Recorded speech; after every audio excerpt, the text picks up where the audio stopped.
Welcome to the course. The course is called Critical Reasoning. Everywhere else in the world is called Critical Thinking. There's no difference.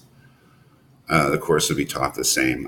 It's an artifact, an idiosyncrasy of Drexel philosophy program that they call it Critical Reasoning. There's nothing wrong with that, except I will probably use the latter expression, critical thinking, which is just more generally used, and in some ways it's superior to critical reasoning because it's more general, and really the nature of the course, as I'm putting it together, as I'm presenting it to you, lends itself more to the description critical thinking rather than critical reasoning, and I'll have some things to say about that. But we'll use the terms, both terms, let's say. And if I slip up and call this a critical thinking course or even call it critical thinking, please forgive me. It really doesn't matter, I think. But the course has been put together after many years of teaching it in different ways and being dissatisfied with the ways I taught it. And it's being put together because of one belief that I have, and that is that it's impossible to reason critically in areas that you don't know anything about. That may seem obvious. That may seem uncontroversial. That is, it's impossible to think critically or to reason critically with regard to areas of reality that you don't really know about. That's simple. That is, if you don't know anything about American politics, it's hard to think critically about policy issues, about whether it's better to be a Democrat or Republican, whether to support the president or the opposition party or whatever. You really can't do it critically. You can't knowingly make a good choice unless you really know about the field. The same goes for everything. You really can't think critically about physics and about what physicists say unless you have a background in physics. You can't weigh in on the significance of the American Civil War unless you know something about American history. We can sort of blunder onto the truth just as we can blunder into checkmating somebody in chess without really knowing how we're doing it and sort of end up, I just checkmated you, which is the only way I really ever checkmate anybody playing chess. But it happens once in a while, but that's not really playing chess, blundering into checkmate. And it's not really thinking or reasoning properly if you sort of blunder into the right position. Just know what you're doing, know what you're doing. And so that's very simple, I guess, I hope, a very simple sort of observation that we really can't think critically unless we know something about what we're reasoning about. And however obvious it may be, it's not. It does come up in this course because essentially a course in critical reasoning or critical thinking is very closely tied to the study of logic or the field of logic. And logic is about argument, and arguments are made up of inferences. And inferences is sort of deciding what follows from what. From certain things that are obvious to me or I can take for granted, other things follow. That is, if I know for instance, that I'm in the city of Philadelphia, I can infer that I'm in the state of Pennsylvania. And if I'm in the state of Pennsylvania, I can infer that I'm in the United States of America.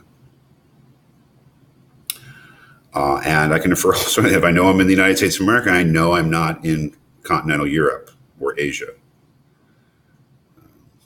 So all sorts of things follow from other things, and logic is really the rules of inference, what actually does follow from what, as opposed to say what we think may follow and really doesn't.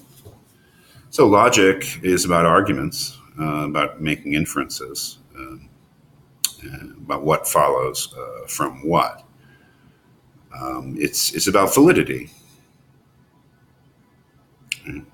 But some arguments are valid and some arguments are invalid in the sense that some forms of argument, let's say this one here, the conclusion does actually follow from the premises, which means that it is a valid argument. And validity is really a technical term, and that is that the premises, as they're stated, actually do imply the conclusion, or put more precisely in modern logic terms, if the premises are true, the conclusion must be true as well. That's the definition of a valid argument.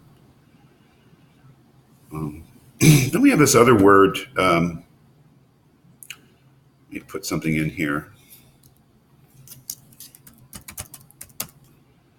Soundness. It's another technical term in logic, and soundness is also applied to arguments. A sound argument is certainly has to be valid, but just because an argument is valid does not mean that it's sound. Because in a sound argument,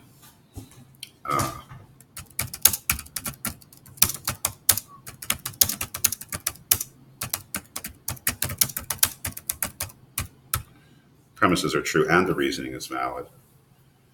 So that if we start with true premises and our reasoning is valid, we know that our conclusion must be true as well. But the truth of the matter is that logic has nothing to do with determining whether the premises are true. Logic is a formal science. And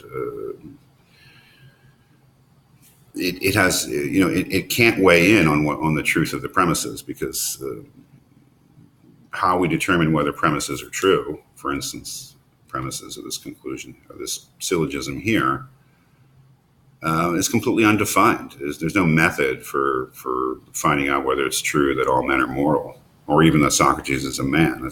We can do it, or we think we can do it, but there's no formal way to proceed to determine the truth of the premises. Logic is a merely formal science, so that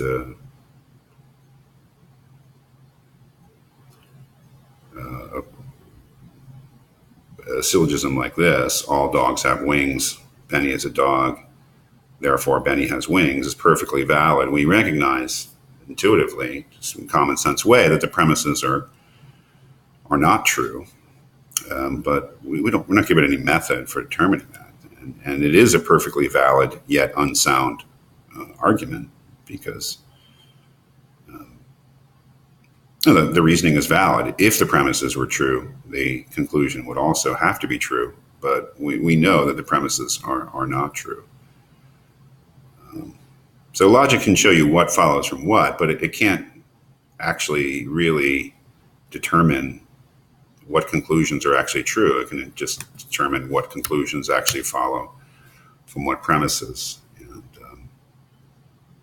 so logic can be part of us trying to reason more critically, but it can't be the whole thing.